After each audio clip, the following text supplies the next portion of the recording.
ओम शांति। हम अव्यक्त मुरली रिवाइज कर रहे हैं। आज है अव्यक्त मुरली 1984 की 25वीं अव्यक्त मुरली, जो बाबा ने 12 अप्रैल 1984 को सुनाई। आज की अव्यक्त मुरली का विषय है ब्राह्मण जीवन का फाउंडेशन। ब्राह्मण जीवन का फाउंडेशन पवित्रता। पवित्रता है तो ब्राह्मण जीवन है, पवित्रता नहीं तो ब्राह्मण जीवन नहीं।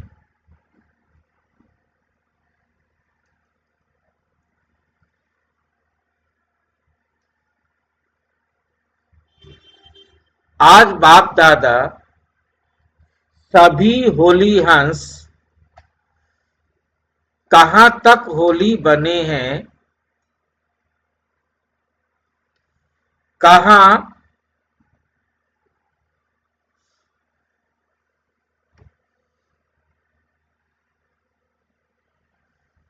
तक हंस बने हैं। पवित्रता अर्थात होली हंस बनने की शक्ति कहां तक जीवन में अर्थात संकल्प, बोल और कर्म में, संबंध में, संपर्क में लाई है। हर संकल्प होली अर्थात पवित्रता की शक्ति संपन्न है।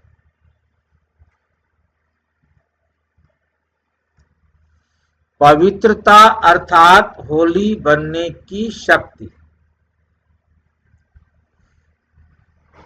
पवित्रता अर्थात पवित्र बनने की शक्ति। पवित्रता का अर्थ बताया है बाबा ने, बहुत ध्यान से हमें समझना है। पवित्रता का अर्थ है पवित्र बनने की शक्ति।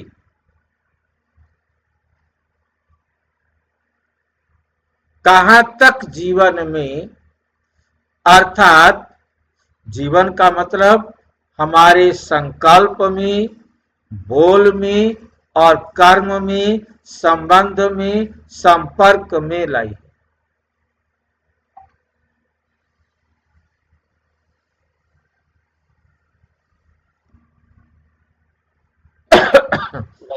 पवित्रता माना पवित्र बनने की शक्ति।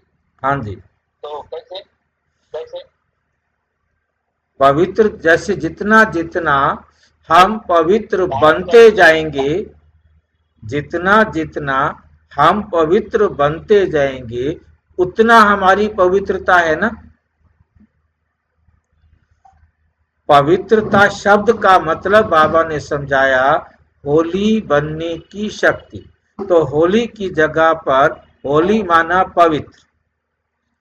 पवित्र बनने की शक्ति कहां तक, जितना हमने संपूर्ण पवित्रता को क्या कहेंगे? संपूर्ण पवित्रता को कहेंगे पवित्र बनने की संपूर्ण शक्ति। पवित्र बनने की संपूर्ण शक्ति हमारे पास। यदि हम कोई चीज, जैसे हम एग्जांपल ले सकते हैं, मैं कहूं कि मैं जो है मैथ टीचर हूं। अब मैथ टीचर हूं, पहली क्लास का हूं, दूसरी क्लास का हूं, बीए का हूं, एमए का हूं या पीएचडी का हूं, ये मेरी स्टैंडर्ड आएगा। ये मेरे मैथ टीचर के लिए कितना एक्सपर्ट हूं मैं। जितनी क्लास तक मैं एक्सपर्ट हूंगा उतना मैथ टीचर हुआ ना। मेरी पवित्रता। हाँ जी। पवित्रता के बारे में शिव बाबा को क्या कहेंगे?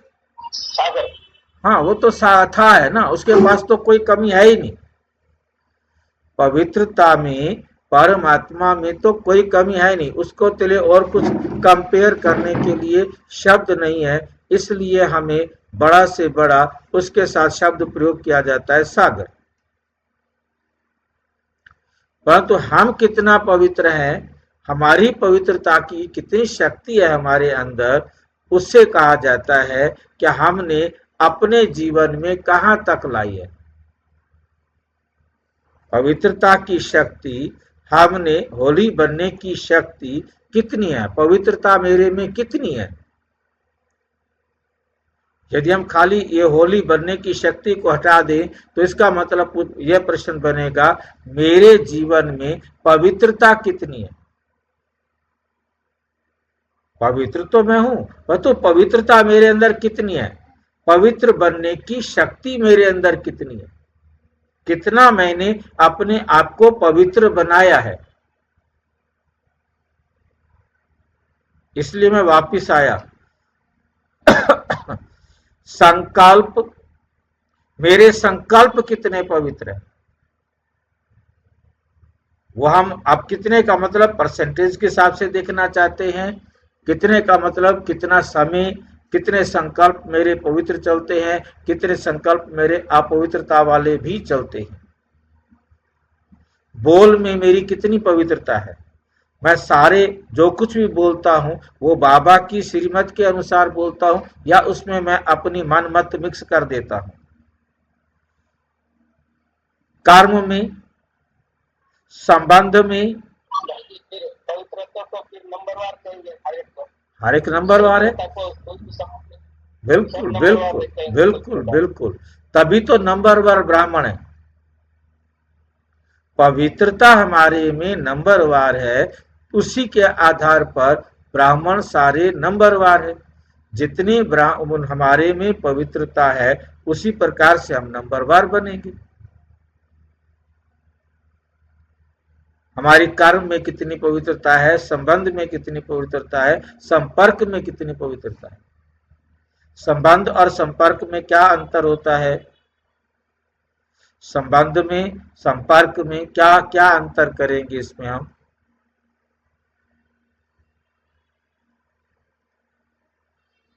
जो हमारे संपर्क में आते हैं उनको संबंध कहेंगे, संपर्क कहेंगे, और जो लौकिक रिश्ते या रहते हैं तो उनको संबंध कहेंगे। जिनके साथ हमारा संबंध है वो संबंध हो गए, रिश्तेदार जो हो गए, और उसके अलावा बाकी जितने भी रोजाना हमारे व्यापार में, काम धंधे में, रास्ते में आने जाने में कोई हमें मिल जाते हैं, वो हमारे संपर्क वाले हो गए।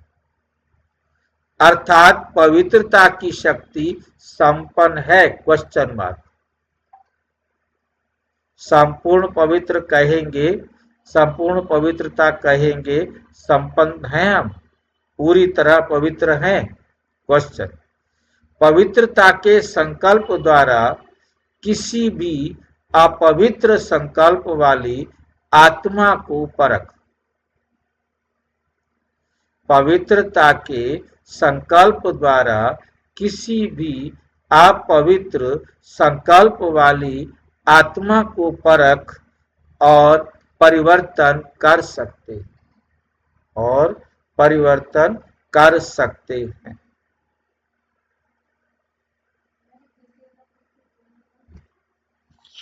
भाई जी थोड़ा स्पष्ट करना है। पवित्रता के संकल्प द्वारा किसी भी अपवित्र संकल्प वाली आत्मा को परख और परिवर्तन कर सकते हैं। मेरे पास सवाल करना आता है, मैं टीचर हूं, मैं मैथ का टीचर हूं। अब मैथ का टीचर हूं तब हूं, मेरे पास कोई बच्चा आए, मैं उसके सवाल को देखकर, उसकी गलती को देखकर उसको ठीक कर दूं, तब तो मैं मैथ टीचर हूं। यदि मैं उसकी गलती ठीक नहीं कर सकता, मैं उसकी गलती देख नहीं सकता, फिर मैं क्या का टीचर हूं। मेरे पास पवित्रता है तो मुझे दिखाई देना चाहिए कि उसके अंदर कहाँ पवित्रता की कमी है और उस कमी को कैसे दूर किया जा सकता है, मैं उसकी कमी को दूर कर दूं। उससे मैं वो अपना अनुभव शेयर करूं कि देखो ये बात ऐसे करो तो तुम्हारा काम पूरा ठीक हो जाएगा। ठीक है बाबा। हमारा बाबा जो है ना, स्टूडेंट को टीचर बना के चलता है, उसको स्टूडेंट नहीं समझ के चलता। जी बाबा। पवित्रता की शक्ति से किसी भी आत्मा की दृष्टि, वृत्ति, कृति तीनों ही बदल सकते हो। यदि तुम पूरे पवित्र हो, तुमने अपने आप को संपूर्ण पवित्र बना लिया है, तो आप दूसरों की दृष्टि को, वृत्ति को और कृति को पवित्र बना सकते हो, बदल सकते हो। इस महान शक्ति के आगे अपवित्र संकल्प भी वार नहीं कर सकते। मतलब आपके अंदर पवित्रता की पूरी तरह से धारणा है, कोई अपवित्र संकल्प भी आपके प्रति नहीं कर सकता। आपके चेहरे से, आपकी दृष्टि से, आपकी वृत्ति का ऐसा चारों तरफ वातावरण होगा कि वो आप पर अपने संकल्प में, अपनी दृष्टि में, अपने बोल में कहीं भी अपवित्रता का प्रयोग नहीं कर सकता। भाई जी, मैंने अनुभव किया है कि जैसे अपनी भावना दृष्टि वैसी होती ना, वैसी सामने वाले की ऑटोमेटिक हम हमारी तरफ देखने की भावना बन जाती है। बन सकती है,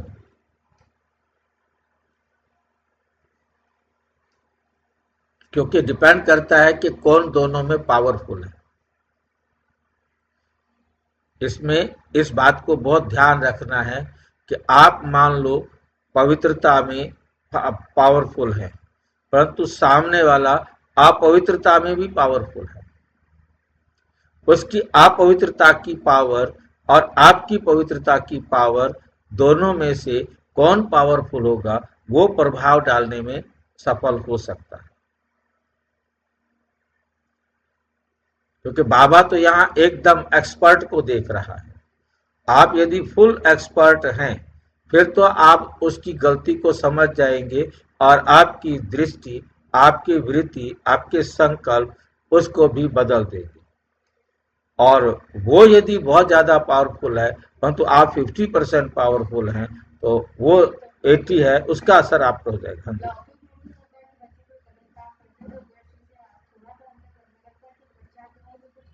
कुछ गड़बड़ हो रही है। भाई जी, जब सामने वाली आत्मा सामने आती है ना, तो मैं महसूस करता हूँ वो कमजोर दिखाई देती है, तो वो रुक जाती है, समझो समर्थन टाइप दिखाई देती है। अच्छा, मैं वैसे बता रहा हूँ आपको ना, क्योंकि हम इसके अंदर ये आपकी अपनी पवित्रता की धारणा का जो है ना महत्व है। और अभी तक जो भी आपके सामने आए, आपसे अपवित्रता उनमें कम थी, अधिक शक्तिशाली वाले अपवित्र नहीं थे। यदि वो अपवित्र बहुत ज्यादा भ्रष्ट होंगे, उस पर यदि उसकी अपवित्रता आपकी पवित्रता से स्ट्रांग है, तो उसका असर भी आप पर पड़ सकता है। मतलब इसमें अलर्ट रहना है, सावधान रहना है। मेन बात हमें समझनी है कि जो वो नेगेटिव में ज्यादा है, आप पॉजिटिव में ज्यादा है। अब उसकी भी ज्यादा जो है ना बैलेंस पर डिपेंड करता है। परंतु अच्छा है कि आपका प्रभाव उनके ऊपर पड़ता है, ये बढ़ता जाए और अच्छी बात है। कोई भी आपके ऊपर अपना प्रभाव ना डाल सके। जब स्वयं संकल्प, बोल व कर्म में हार खाते हो, तब दूसरे व्यक्ति व वाइब्रेशन से हार होती है। और दूसरे के वाइब्रेशन से हमारी हार कैसे होती है? जब हम कम हैं, हमारी पवित्रता में कमी है, तो हमारे ऊपर दूसरे का असर ज्यादा हो जाएगा। क्योंकि सारी दुनिया पवित्र रहना चाहती है, परंतु कोई भी विकार में जाना नहीं चाहता। परंतु आज दुनिया के अंदर चारों तरफ गंध इतना ज्यादा है तो उस बुराई का असर जल्दी हो जाता है। भाई जी, हाँ जी। जब हमें किसी की बात से क्रोध आता है, हाँ जी। जबकि हमें पता है कि क्रोध नहीं करना है, हाँ जी। लेकिन हमें फिर भी आता है, तो क्या उसका असर हमारे पे हो रहा है?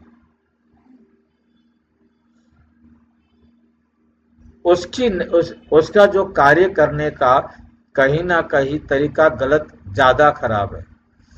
आप उतने सक्षम नहीं है कि आप उसको जो है ना पवित्र बना सके, आप उसको समझा सके। आप उतने पवित्रता की जो शक्ति है वो आपके पास धारणा में कहीं न कहीं कमी है, जिसके कारण उसका प्रभाव आपके ऊपर होगा। यही बात मैं भाई साहब से कह रहा था, डिपेंड करेगा कि आप और सामने वाला दोनों में वो आप पवित्रता में और आप पवित्रता में कितने स्ट्रांग हो। यदि उसकी स्ट्रांगनेस आपसे ज्यादा है, आप उसके आगे कमजोर हैं, तो आपकी पवित्रता उसको नहीं हिला पा रही, तो वो आपकी पवित्रता को हिला दे।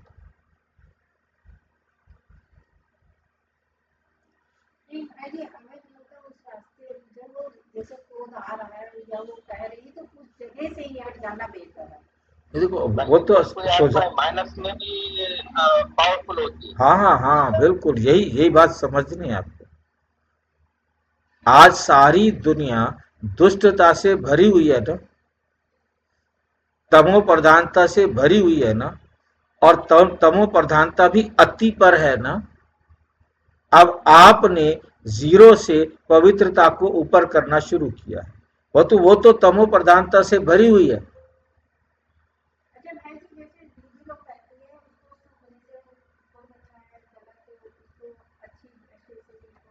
आप अपनी दृष्टि से देखो, आप कितने परिपक्व हो, असर तो तब करेगा ना आपने कितना उस बात को अपने जीवन में धारण करने के लिए अच्छी तरह मन मना भाव कर लिया है।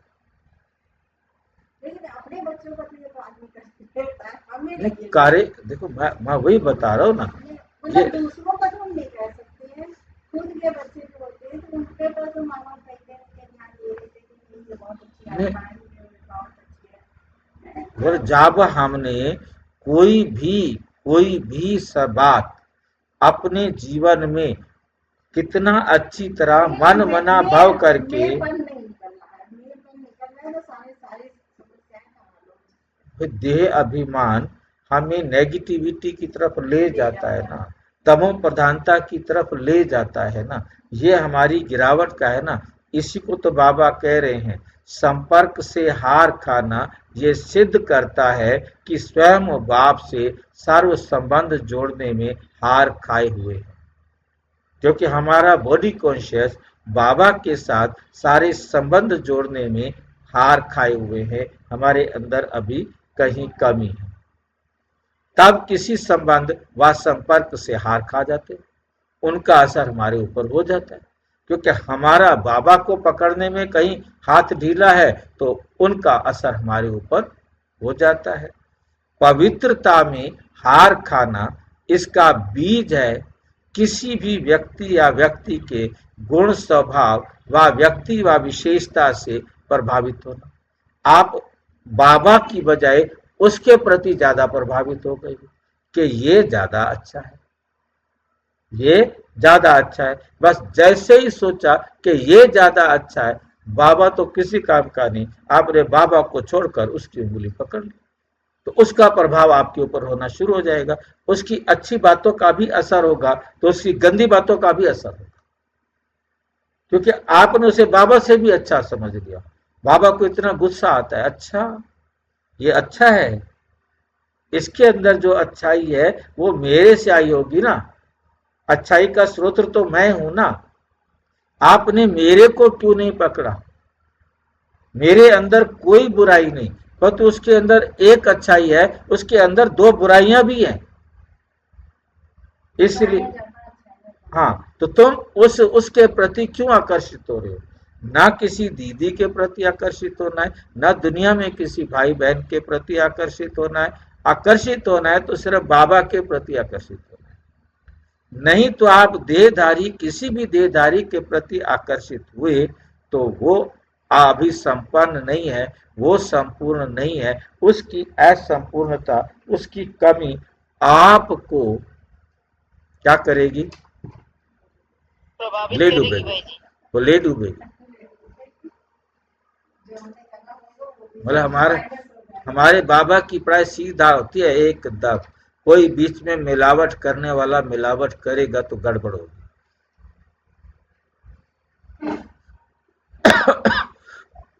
भाई जी बाबा ने कोशिश की है ना, सांप को नहीं देखने का, अंदर से मनी को देखने का बोला हाँ, है बाबा। मणि को देखना है, सांप को नहीं देखना। सांप को नहीं देखना, और उस मणि को देख करके उस मणि के प्रभाव में तो आते हैं सारे। मणि जो है ना, मेन आत्मा ही तो हमारे को तंग करती है। आत्मा है ये, आत्मा है ये, रोजाना हमें मिलते हैं ना तो अच्छे लगते हैं, इनकी बात करने अच्छी लगती है। बस ये अच्छी लगती है ही डुबो देती है। ठीक है कि नहीं? बोला हमने किसी को भी अच्छा नहीं लगाना, हमने समझना है ये केवल मेरे से इसलिए मिल रहे हैं कि इनका मेरे साथ कार्मिक अकाउंट है। बस जिस सेकंड कार्मिक अकाउंट हुआ फिर नहीं मिलेंगे। कोई मेरे सामने आ जाता है, मैं समझ लेता हूँ आ गया, इसके साथ मेरा कार्मिक अकाउंट है। चला गया तो दोबारा मिलेगी तब ना जब कार्मिक अकाउंट होगा। मतलब आप आए हो, कोई ना कोई आपके साथ मेरा कार्मिक अकाउंट है, वरना इतनी बड़ी दुनिया में हम सब क्यों मिल रहे हैं? और आप चले गए, कार्मिक अकाउंट खत्म होगा तो मिलेंगे, नहीं होगा तो। उसके बारे में चिंतन करना, बुद्धि में उसको स्थान देना, ये हमारी सबसे बड़ी गलती होगी। उसको बुद्धि में स्थान नहीं देना। घूमते रहो, फिर जहां जहां जिनके साथ कार्मिक अकाउंट है जाना पड़ेगा ना। बोला हम कहाँ भी बैठे हैं, हम आपस में संपर्क में आए हैं, किस आधार पर आए हैं? हमारा कार्मिक अकाउंट है। अब आप में से कोई चला जाए, मेरे को टेंशन लेने की जरूरत नहीं है। उसके साथ इतना ही समय का मेरा कार्मिक अकाउंट था, वो चला गया, अब वो नहीं आएगा। और यदि उसका मेरे साथ कोई कार्मिक अकाउंट है तो वो आएगा। फ्री, एकदम बुद्धि फ्री। मुझे पीछा करना मेरे को समझ में नहीं आया। हाँ, यही तो है, लगाव कम होता जाएगा ना जितना जितना हमें बाबा से कनेक्शन। हाँ, वो देखो, वो भी आप उतनी निभाओगे जितना आपने करना है। आपने नहीं करना तो अगले पल शरीर छूट जाएगा, वो भी शांति करते रहो, करते रहेंगे अपने आप। आपका पार्ट यदि कहीं किसी दूसरे घर में चला गया, परिवार में जाके बच्चा बनना है, तो आपने ठेका थोड़ा ले रखा है, आप उतना ही तो करेंगे ना जितना आपको करना है। तो इसलिए मैं अपने बोझा क्यों रखूं? मैंने जो करना है मेरे सामने जब आया है मैं करूं, और खत्म हो जाए तो खत्म। कोई आ जाए तो भला, ना आए तो भला। क्योंकि हम मिलने तो कार्मिक अकाउंट से है ना। जिनके साथ मेरा कार्मिक अकाउंट है मुझे क्यों मिलेंगे? हाँ, होगा सबसे। अब लगाव कम होता जाएगा ना, हिसाब किताब बराबर होता जा रहा है। अब जितना बाकी रहा हुआ है वो तो पूरा करना है। जैसे ही कार्मिक अकाउंट हमारा इनके साथ बराबर होगा, हम अपने जीवन को देखें, इसी जीवन को देखें, बाकी सारी बात को छोड़ो कि इस जीवन में कितनी दुनिया हमारे संबंध संपर्क में आई और कितनी दुनिया हमारे संबंध संपर्क से चली। अब वो उनमें से कोई कोई मान लो उसका साथ कोई हिसाब है, 30 साल बाद भी, 40 साल बाद भी, 50 साल बाद भी वो दोबारा आकर के मिलेगा और अपना हिसाब बराबर करेगा। खत्म, नहीं तो खत्म। कितनी दुनिया चली गई। बचपन से, पहली क्लास से, जब से हमें पहली क्लास में होश आता है कि कोई कोई दोस्त याद होता है, नहीं भी होगा, ठीक नहीं? फिर वो कितने चले गए, दूसरी में, तीसरी में, चौथी में, 10वीं में, बीए में, एमए में, कहाँ कहाँ सर्विस में, काम धंधे में, जीवन में कितने आए कितने गए। अब उनमें से भी किसी किसी का हिसाब किताब होता है, तो किसी न किसी बहाने कभी न कभी वो हमें मिल जाता है, और नहीं होता है तो नहीं मिलता।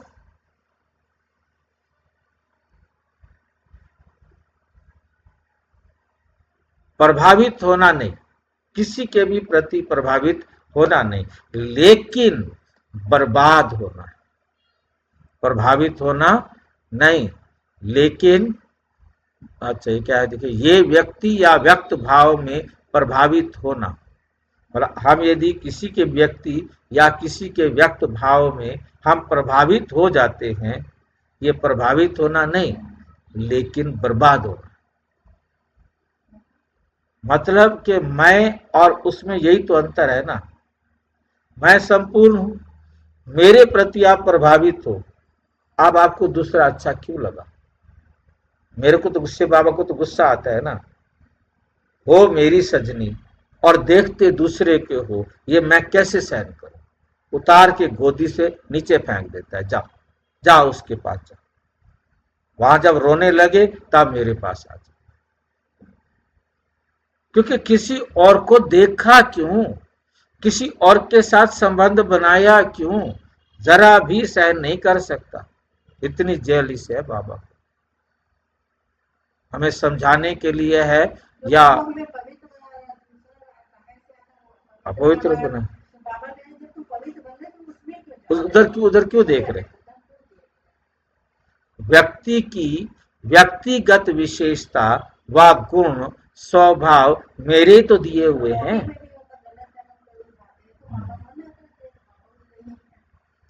व्यक्ति की व्यक्तिगत विशेषता मतलब उस व्यक्ति के अंदर कोई विशेषता हो सकती है, परंतु ये देखो जो विशेषता उसके अंदर है क्या मेरे अंदर नहीं है? जब मेरे अंदर वो विशेषता है, फिर उसके अंदर क्यों देख रहे हो? उसके अंदर भी यदि कोई विशेषता है, भाई ये बहुत अच्छा जो है ना गीत गाता है, ये बहुत अच्छा कमेंट्री करता है, ये बहुत अच्छा मुरली चलाता है, ये भी क्यों? मुरली किसकी है? वो पढ़ रहा है ना, वो पढ़ रहा है ना, उसके प्रति आकर्षित होने से क्या मिलेगा? मेरे प्रति आकर्षित हो, असली मुरली तो मेरी है। वो तो पढ़ के सुना रहा है, पता नहीं उसमें कुछ गड़बड़ भी कर दे, वो तो अधूरा है, मैं पूरा, मेरे को देखो। स्वभाव बाप की दी हुई है ना विशेषता है, अर्थात दाता की देन है। व्यक्ति पर प्रभावित होना ये धोखा खाना, ये क्या है? धोखा खाना है। धोखा खाना अर्थात दुख उठाना। धोखा खाने का मतलब क्या है? दुख उठाना। अपवित्रता की शक्ति मृग तृष्णा समान शक्ति है। अपवित्रता की शक्ति मृग तृष्णा समान शक्ति है, जो संपर्क व संबंध से बड़ी अच्छी अनुभव होती है, आकर्षण करती है। समझते हैं कि मैं अच्छाई की तरफ प्रभावित हो रहा हूं, अच्छाई की तरफ प्रभावित हो रहा हूं। इसलिए शब्द भी यही बोलते व सोचते कि ये बहुत अच्छे लगते या अच्छी लगती, ये अच्छा लगता है या अच्छी लगती, वाह इसका गुण व स्वभाव बहुत अच्छा है, ज्ञान अच्छा लगता है इसका, इसका योग कराना बहुत अच्छा लगता है। कोई भी, अरे भाई वो योग करा रहा है, योग किसके साथ लगाना है? मेरे साथ लगाना है। वो आप योग उसके साथ लगा रहे हो, वो अच्छा योग कराती है या कराता है। इससे शक्ति मिलती है, सहयोग मिलता है, स्नेह मिलता है, अल्पकाल की प्राप्ति होती है, लेकिन धोखा खाते। देने वाले दाता बीज को, फाउंडेशन को खत्म कर दिया और रंग बिरंगी डाली को पकड़कर झूल रहे हैं, तो क्या हाल होगा? सिवाय फाउंडेशन के डाली झुलाएगी या गिराएगी? फाउंडेशन तो शिव बाबा है ना, शिव बाबा को तो छोड़ दिया, आधार को तो पकड़ा नहीं, डाली पर झूलने चला गया। अब वो डाली तो गिराएगी ना। जब तक बीज अर्थात दाता विधाता से सर्व संबंध सर्व प्राप्ति के रस का अनुभव नहीं किया, तब तक कब व्यक्ति से, कब वैभव से, कब वाइब्रेशन वायुमंडल आदि भिन्न भिन्न डालियों से अल्पकाल की प्राप्ति का मृग तृष्णा समान धोखा खाते रहे। डालियां देखो कैसे बनाई हैं। जब तक बीज है शिव बाबा, दाता विधाता से सारे संबंध, दाता विधाता से सारे संबंध सर्व प्राप्ति के रस का अनुभव नहीं, तब तक कब व्यक्ति से, कब वैभव से, कब वाइब्रेशन वायुमंडल आदि भिन्न भिन्न डालियों से अल्पकाल की प्राप्ति का मृग तृष्णा समान धोखा खाते रहेंगे। ये प्रभावित होना, यह प्रभावित होना अर्थात अविनाशी प्राप्ति से वंचित, अविनाशी प्राप्ति से क्या होना है? वंचित होना। पवित्रता की शक्ति जब चाहो, जिस स्थिति को चाहो, जिस प्राप्ति को चाहो, जिस कार्य में सफलता चाहो, वे सब आपके आगे दासी के समान हाजिर हो जाएगी। जब कलयुग के अंत में भी रजो प्रधान पवित्रता की शक्ति धारण करने वाले नामधारी, धारण करने वाले नामधारी महात्माओं की अब अंत तक भी प्रकृति दासी होने का प्रमाण देख रहे हो। अब तक भी नाम महात्मा चल रहा है, अब तक भी पूज्य हैं, अपवित्र आत्माएं झुकती हैं। तो सोचो अंत तक भी पवित्रता की शक्ति की कितनी महानता है, और परमात्मा द्वारा प्राप्त हुई सतो प्रधान पवित्रता कितनी शक्तिशाली होगी। इस श्रेष्ठ पवित्रता की शक्ति के आगे अपवित्रता झुकी हुई नहीं, लेकिन आपके पांव के नीचे अपवित्रता रूपी आसुरी शक्ति स्वरूप के पांव के नीचे दिखाई हुई है। जो पांव के नीचे हारी हुई है, हार कैसे खिला सकती है? हार कैसे खिला सकती है? ब्राह्मण जीवन और हार खाना इसको कहेंगे। ब्राह्मण जीवन और हार खाना इसको कहेंगे नामधारी ब्राह्मण। जब हो ब्राह्मण जीवन और फिर खाएं हार, तो ऐसे ब्राह्मण को क्या कहेंगे? नामधारी ब्राह्मण। इसमें अलबेले मत बनो। ब्राह्मण जीवन का फाउंडेशन है पवित्रता की शक्ति।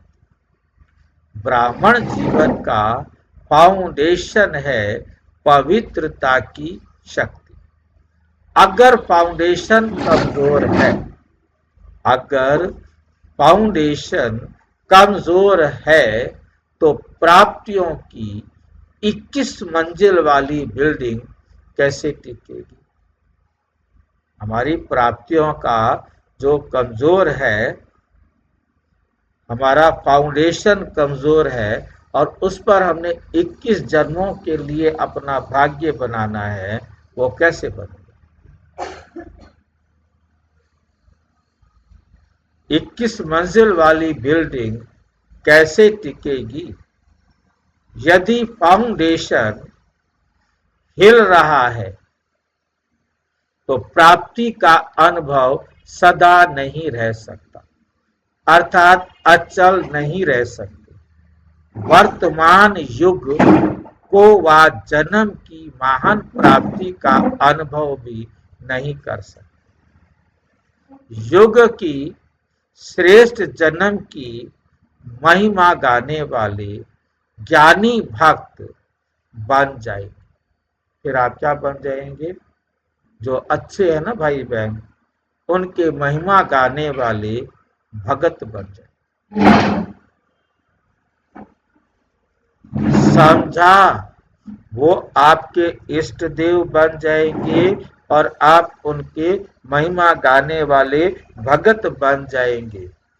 इसको कहते हैं ज्ञानी भगत। समझ में आ गया भाई? ज्ञानी भगत नहीं बन जाना, सिर्फ ज्ञानी बनना है।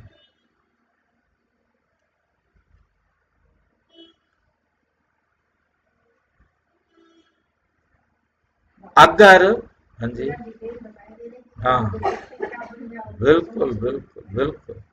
अगर ब्राह्मण बनकर सर्व प्राप्तियों का, सर्व शक्तियों का वरदान व वर्षा, वरदान व या वर्षा अनुभव नहीं किया तो उसको क्या कहेंगे? वंचित आत्मा या ब्राह्मण आत्मा क्या कहेंगे? यदि क्या है, अगर ब्राह्मण बनकर सर्व प्राप्तियों का, सर्व शक्तियों का वरदान या वर्षा अनुभव नहीं किया, अनुभव नहीं किया तो क्या कहलाएंगे? तो उसको क्या कहेंगे? वंचित आत्मा या ब्राह्मण आत्मा?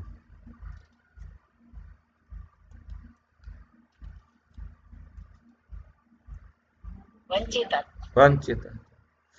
इस पवित्रता के भिन्न भिन्न 1000 को गिन लो, एक बार गिन लो। तो इस पवित्रता के भिन्न भिन्न रूपों को अच्छी तरह से जानो।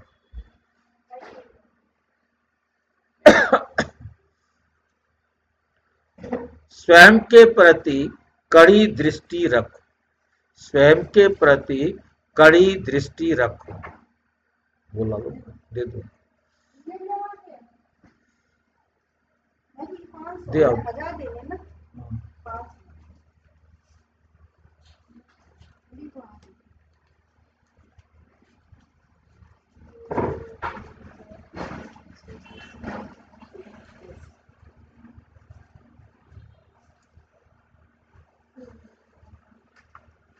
आत्माओं को, बाप को भी चलाने की कोशिश करते हैं तो होता ही है ऐसे, कौन बना है? ये तो होता ही है, ऐसा कौन बना है? कहते हैं फिर ऐसा कौन बना है अभी तक? कोई अभी संपूर्ण बने तो ना है, अभी सारे कोशिश कर रहे हैं, हम भी कोशिश कर रहे हैं। फिर वो जब बनेंगे ही, जो बोलते हैं उसको ब्राह्मण कह ही नहीं सकते भाई, नहीं कह सकते। वह कहते हैं ये अपवित्रता नहीं है, महानता है। ये तो सेवा का साधन है, ये तो सेवा का साधन है, प्रभावित नहीं है। प्रभावित है, इसलिए प्रभावित है। क्यों प्रभावित है? ये तो सेवा का साधन है, प्रभावित नहीं है। ये बहन है, ये भाई हैं, ये हमारे सेवा के साधन हैं, सेवा के साथी हैं, इसलिए हमारे को इनके प्रति अच्छा लगता है। ये हमारे साथ सेवा करने जाते हैं ना, बहुत अच्छी सेवा करते हैं, वहां सहयोग भी बहुत अच्छा देते हैं। बाप भूला और लगा माया का गोला, या फिर अपने को छुड़ाने के लिए कहते हैं मैं नहीं करती, ये करते, मेरा कसूर नहीं है। लेकिन बाप को भूले तो धर्मराज के रूप में ही बाप मिलेगा और सुख कभी पा नहीं सकेंगे। इसलिए छिपाओ, इसलिए छिपाओ नहीं, चलाओ नहीं।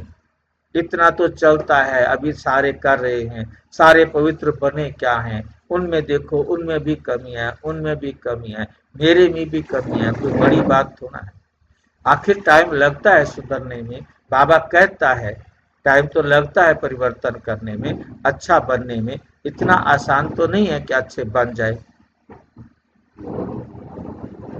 मृग तृष्णा के आकर्षण में धोखा नहीं, मृग तृष्णा के आकर्षण में धोखा नहीं खाओ। इस पवित्रता के फाउंडेशन में बाप दादा धर्मराज द्वारा 100 गुणा पद्म गुणा दंड मिलता है। इसमें रियायत कभी नहीं हो सकती, इसमें रहम दिल नहीं बन सकते, क्योंकि बाप से नाता तोड़ा तब तो किसी के ऊपर प्रभावित हुए, परमात्म प्रभाव से निकल आत्माओं के प्रभाव में आना, अर्थात बाप को जाना नहीं। यदि किसी की बात के प्रभाव में आ गए तो इसका मतलब अभी तक आपने बाप को जाना नहीं। यदि बाप को जान लिया होता तो बाप के प्रति प्रभावित होते। वो तो 100% हर सब्जेक्ट में, हर बात में उसका मुकाबला कोई कर ही नहीं सकता।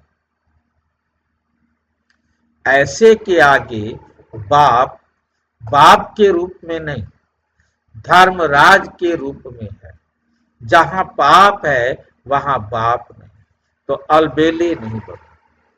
इसको छोटी सी बात नहीं समझो। वे भी किसी के प्रति प्रभावित होना कामना अर्थात काम विकार का अंश है।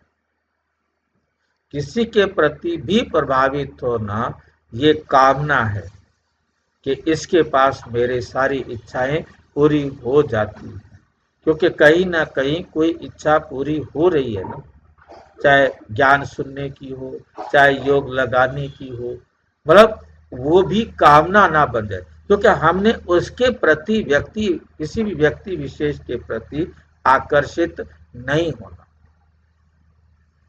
अर्थात काम विकार का ये अंश है। यदि कोई भी देहधारी किसी भी कारण से मुझे अच्छा लग रहा है, ये भी काम विकार का अंश है।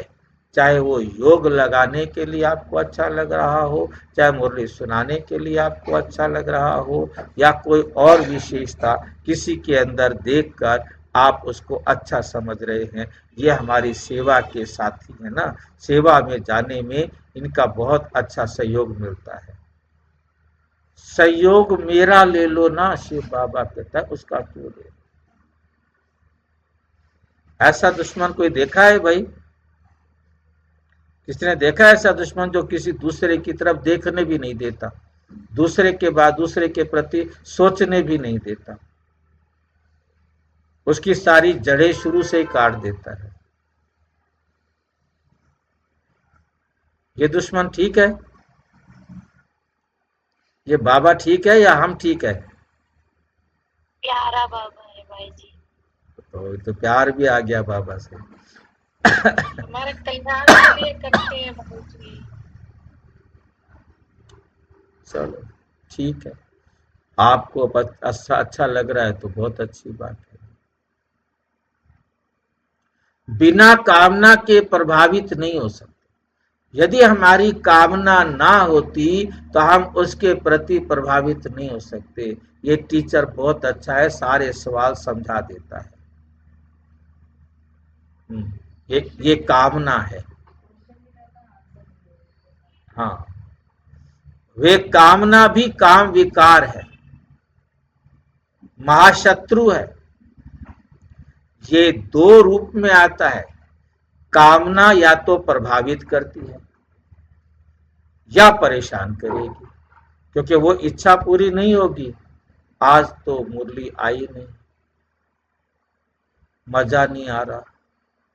अरे बाबा की मुरली उठाओ और पढ़ो। मजा नहीं आ रहा, क्या मतलब हुआ? हमने बाबा से पढ़ना है ना। जितना समझ में आ रहा है बाबा से समझ में आ रहा है, ये बाबा का ज्ञान है।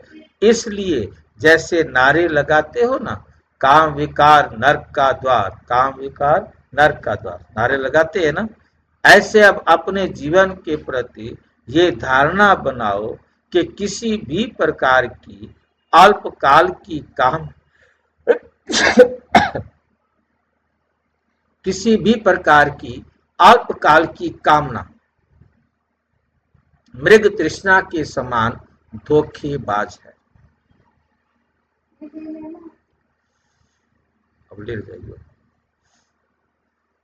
अर्थात कामना अर्थात धोखा खाना। ऐसी कड़ी दृष्टि वाले इस काम अर्थात कामना पर काली रूप बन। ऐसी कड़ी दृष्टि वाले इस काम अर्थात कामना पर काली रूप बनो, स्नेही रूप नहीं बनो। विचारा है अच्छा है, विचारा है अच्छा है, थोड़ा थोड़ा है, ठीक हो जाएगा, नहीं। विकर्म के ऊपर विकराल रूप धारण करो, दूसरे के प्रति नहीं, अपने प्रति। तब विकर्म विनाश कर परिस्ता बन सके। अपने प्रति विकराल रूप धारण करना है। हमारे से कोई गलती हो नहीं जाए। योग नहीं लगता तो चेक करो, जरूर कोई छिपा हुआ विकर्म अपने तरफ खींचता है। ब्राह्मण आत्मा और योग नहीं लगे, ये हो नहीं सकता, ये हो नहीं सकता। ब्राह्मण माना ही एक के हैं, एक के हैं, एक ही हैं, तो कहां जाएंगे? कुछ है ही नहीं तो कहां जाएंगे? अच्छा, सिर्फ ब्रह्मचर्य नहीं, लेकिन और भी काम विकार के बाल बच्चे हैं। बाप दादा भी एक बात पर बहुत आश्चर्य लगता है। बाप दादा को एक बात पर बहुत आश्चर्य लगता है। ब्राह्मण कहता है ब्राह्मण आत्मा पर व्यर्थ की विकारी दृष्टि वृत्ति जाती है। लाइन समझ में आई है? ब्राह्मण कहता है, बोला एक ब्राह्मण कहता है ब्राह्मण आत्मा पर व्यर्थ की विकारी दृष्टि वृत्ति जाती है। ये भी ब्राह्मण है, मैं भी ब्राह्मण। मेरी इस ब्राह्मण पर व्यर्थ की विकारी दृष्टि वृत्ति जाती है। ये कुल कलंकित की बात है। ये क्या है? कुल कलंकित की बात है। कहना बहन जी व भाई जी और करना क्या है? कहना बहन जी और भाई जी और करना क्या है? लौकिक बहन पर भी अगर कोई बुरी दृष्टि जाए, संकल्प भी आए, तो उसे कुल कलंकित कहा जाता है।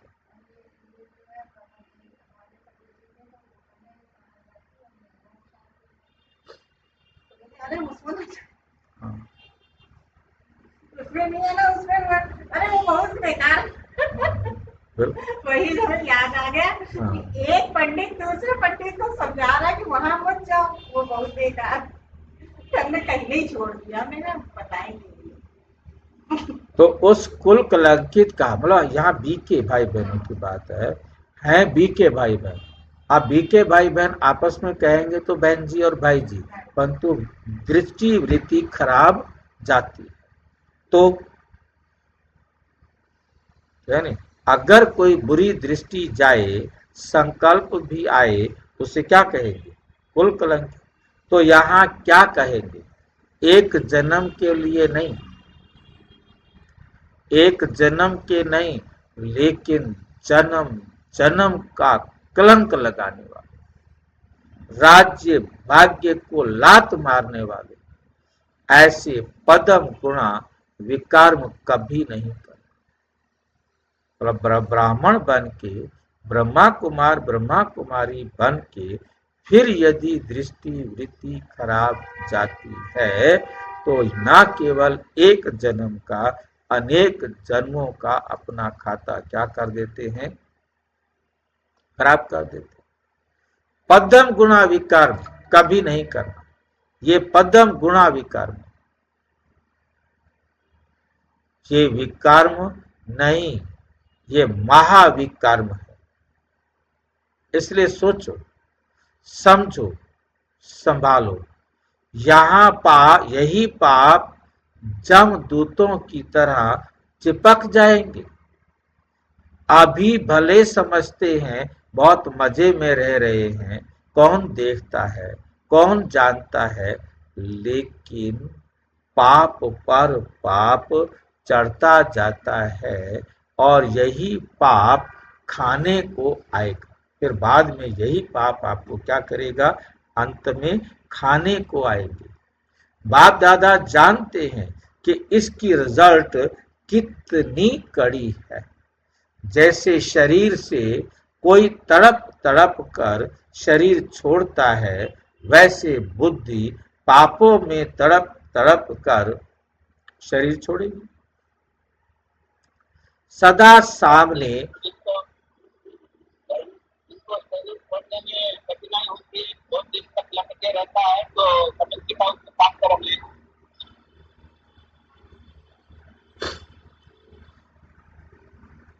देखो, ये अंत में तड़पना, पहले तड़पना, सारे तड़पने हैं। यदि जीते जी आप दुखी रहते हैं, आप परेशान होते रहते हैं, चाहे पति के कारण, चाहे पत्नी के कारण, चाहे पड़ोसी के कारण, या किसी भी रिश्ते के कारण, ये भी तो तड़पना है ना।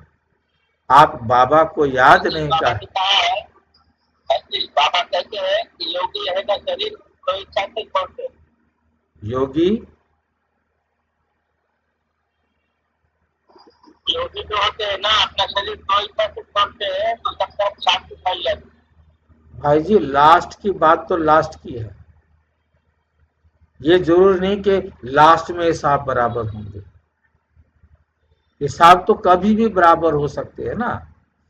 आज यदि लास्ट में 1 सेकंड आत्मा ने छोड़ना, 1 सेकंड, अब वो लास्ट में तड़पे या पहले तड़पे, कभी भी तड़पे, मतलब जब हमें दुख मिल रहा है, वो दुख तो हमने शरीर इस दुनिया से जाने से पहले बराबर करके ही जाना है।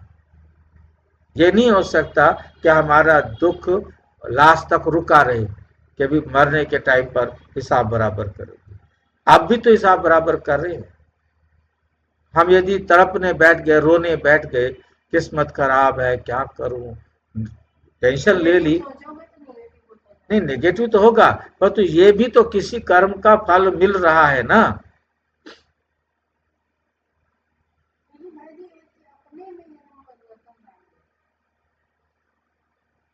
आप सारे मेरा ये कहना है कि ब्राह्मण बनने के बाद भी जब शरीर छोड़ने का टाइम आए ना, तो किसी खुशी या दादी खुशी छोड़ना चाहिए। अजी, ये आपके हाथ में नहीं है। आपके हाथ में भूतकाल तक इंतजार करने का नहीं है, भविष्य का इंतजार। आपके हाथ में है कि मेरे को कोई भी क्षण दुख की फीलिंग नहीं आए। कोई मेरे से ऐसा कर्म ना हो जाए जिसका दुख मुझे लेना पड़े, इस पर हम अटेंशन दे सकते हैं। अब मैं पता नहीं किस जन्म में क्या करके आया हूँ, उस आत्मा, वो आत्मा मेरे साथ आके लास्ट में हिसाब बराबर करे, चाहे अभी हिसाब बराबर करे, हिसाब तो उसने बराबर करना है। मैं आपके वर्तमान में फुल अटेंशन दे रहा हूं कि मेरे से कोई गलती ना हो जाए, और जो पहले की हुई है वो कब आके मेरे से लेगा, वो तो लेगा ना। तो इसलिए हम, ये कोई मतलब नहीं है, योगी है, अब वो योगी है, अब उसको कोई दुख की फीलिंग नहीं आ रही, परंतु उसका पिछला किया हुआ कभी भी आ जाएगा।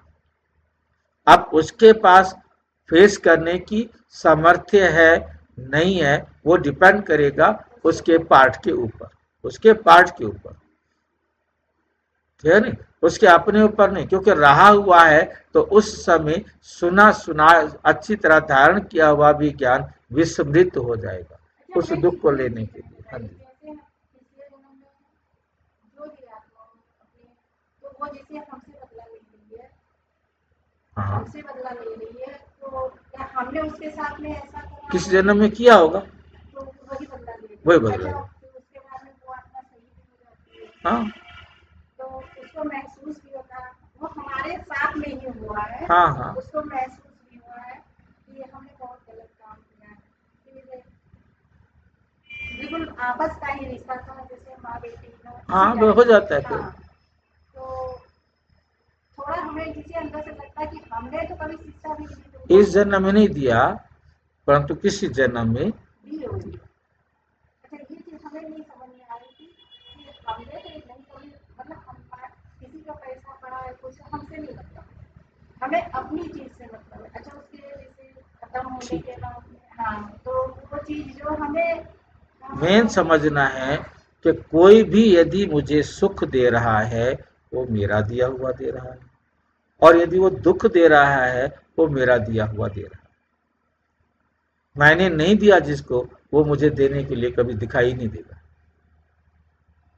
दिखाई ही नहीं देगा। और जिससे तो मेरा हिसाब किताब नहीं है, कितनी बड़ी दुनिया पड़ी है, हम उनको देखते ही नहीं। हमें ये चीज मतलब हम सोचते हैं कि हमने तो कभी ऐसा करा नहीं है, तो वो जी, अब नहीं किया तो 10 जन्म पहले किया होगा, कभी भी किया होगा। अब उसका हमें पता तो नहीं है ना, पर तो इस बात को भूल करके, भूल तो हम गए। नहीं नहीं, ये समझो कि कोई मुझे सुख दे रहा है वो मैंने कभी दिया था इसलिए दे रहा है, कोई दुख दे रहा है तो इसलिए दे रहा है मैंने कभी दिया था, वरना वो मेरे को मिल नहीं सकता। ये फार्मूला याद रखो, ठीक है क्यों? सदा सामने ये पाप के जमदूत रहते। यदि मुझे अब दुख की फीलिंग आ रही है, अभी मेरे को आ रही है, तो मेरे ही कारण से आ रही है, इतना कड़ा अंत है। इसलिए वर्तमान में गलती से भी ऐसा पाप नहीं करना। बाप दादा सिर्फ सम्मुख बैठे हुए बच्चों को नहीं कह रहे, लेकिन चारों ओर के बच्चों को समर्थ बना रहे, खबरदार, होशियार बना रहे। समझा? अभी तक इस बात में कमजोरी काफी है। अच्छा, सभी स्वयं प्रति इशारे से समझने वाले सदा अपने विकल्प और विकर्म पर, विकल्प और विकर्म पर काली रूप धारण करने वाले, सदा भिन्न भिन्न धोखों से बचने वाले, दुखों से बचने वाले शक्तिशाली आत्माओं को बाप दादा का याद, प्यार और नमस्ते। हम बच्चों की भी बाप दादा को नमस्ते, नमस्ते, नमस्ते। अच्छा, ओम शांति। और विस्तार से जानने के लिए प्रजापिता ब्रह्मा कुमारी ईश्वरीय विश्वविद्यालय के किसी भी सेवा केंद्र पर संपर्क करें और यदि कोई प्रश्न है तो 9213106986 पर केवल टेलीग्राम करें या आरटीआई करें 9650692270 पर केवल व्हाट्सएप करें, फोन नहीं। ओम शांति।